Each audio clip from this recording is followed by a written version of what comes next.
Dolan Morgan, writer. I grew up in Guilford, Connecticut.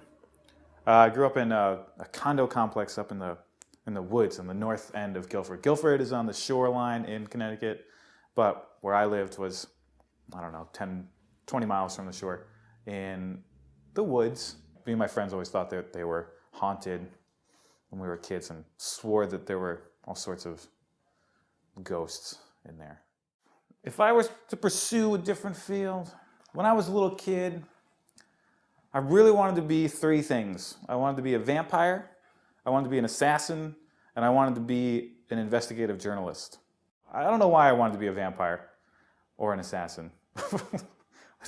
They seemed like great jobs. You could go around, do whatever you want. I started writing with my grandmother in her house. I had her type for me as I dictated to her a story about aliens that had come to take our pizza. And me and my dad had to fight them off, and we ended up time traveling and going to space, and it was pretty action-packed. Really, it was about pizza. I really liked Ninja Turtles at the time. People who taught me what I know regarding the project I'm working on right now are a lot of journalists from a long time ago that I've never met, and most people probably have never heard of, and there's no reason to hear of them, because I've been doing a lot of research in really old newspaper articles in small towns to find early listings of airplane crashes and airplane hijackings, and often they're just reported in small corners of local newspapers because they weren't that big a deal for a long time. And so I learned a lot about the subject from these people who were kind of just doing their job and reporting what happened in their area. So the inspirations, my largest inspirations regarding this project are, and in writing in general, are Italo Calvino, Roberto Colasso. Those people really had a huge influence on how I approached the style of the writing and the freedom to kind of do whatever you want in writing. I used to kind of draw thick lines between fiction and nonfiction, and this project is definitely kind of blend between those things, where it has a certain level of research and history and actual documents, but it's also a lot of, I don't know, myth-making too.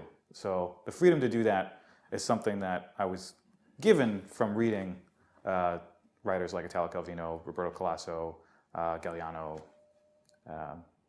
and my first memory of technology is, definitely that sound, whatever. But the first memory of me trying to interact with technology, such as the internet, is when a friend and I had the idea that we could rob a bank using his dad's computer, and we spent many hours just typing in transfer $10,000 or transfer $1 million to my dad's bank account. And we thought that that was how you coded the internet. And apparently it's not. We didn't get the money, but I've been working on it. So access to information and search tools and all the technology that is now available to me as a writer is probably the only reason I took on the project that I'm taking on now.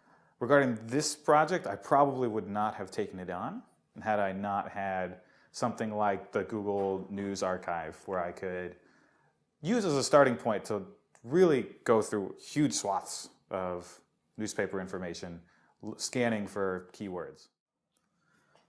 If I were to name a defining characteristic of my generation, it'd probably just be that we're recording everything we do between Twitter, YouTube, and all the digital records.